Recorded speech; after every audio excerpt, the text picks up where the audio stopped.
Hi, I'm Paul Mulligan, and I had a near-death experience in 1970. I was in the Army at Fort Leonard Wood, and I had meningitis, and I had a 106 temperature, and a medic I met 2 months later said, "Oh, I didn't expect to see you again." So meningitis, they give you a spinal tap, and when they were starting that spinal tap, I popped out of body and was viewing myself over my body when they were giving me my spinal tap, and I was wondering why I was up there, and my spiritual guide said, "Well, would you rather be down there?"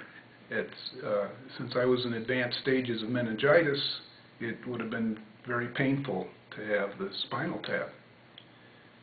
And I said, "Well, no, I'd rather be here."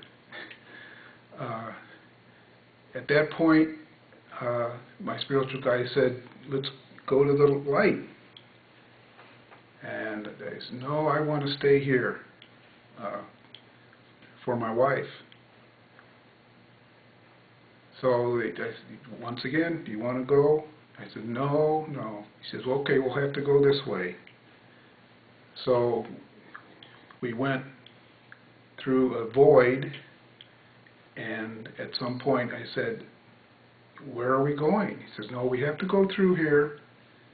And it became very unpleasant, but and so my spiritual guide said, "Okay, to get out of here, you need to pray." So I had to pray very hard, and then I found myself in the tunnel and approaching the light. And what I saw going up to the light was Mary and Jesus. I was 20 years old at the time. But when I reached the light, it was just, that's what it was light. And I had a life review, and during that life review, I was told that I felt too guilty about some of the things that had happened, because I was carrying around a lot of shame because of my childhood.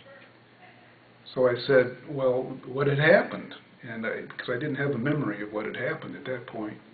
And the light said, "Well, you will work your way through that. Don't worry." I said, "Well, what? Why am I guilty? What happened?"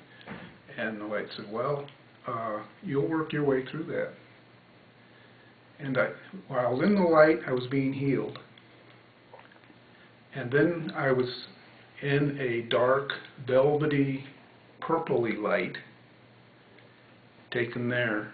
And because I was in that light, again, I was being healed. And while I was in that light, I was asked, "Do you have any questions?" And of course, I said no, but my first question wasn't answered. So they said, "Well, you sure you don't have any questions?" I said, "No, you didn't answer my first question." And so while I was in the dark purpley light, I was shown a soul who had died, so I didn't see a physical form at all. And I was told, "I would like you to take the message back to his sister that he is fine." And I said, "Well, how do I tell?" And the light said, "Well, you'll be able to tell because his name is on the memorial, but his name is not on the memorial." I said, "Am I going to be going around looking for a sister?" He said, No, don't. You won't remember it, but when the time comes, you'll know." I said, "Okay." I did not. I wanted to return. I was given the choice. I wanted to go back to my wife, and I and I was told I always have to love her. And so I said, well, why? Why would I not love her? He says, well, you'll always have to love her. I wonder if you got a divorce. I said, why would I get a divorce? And I said, well, just, can you say that you always love her? I said, yes. So at that point, I went back into my body and was in a coma for 3 days. That was in 1970. Subsequent to that, in 1994, approximately, I was at work where I had visited in Chicago, Illinois, and on the table of one of the people who had trained me before I went into Washington, D.C., was a picture of the Vietnam Memorial. And so I said, oh, the Vietnam Memorial.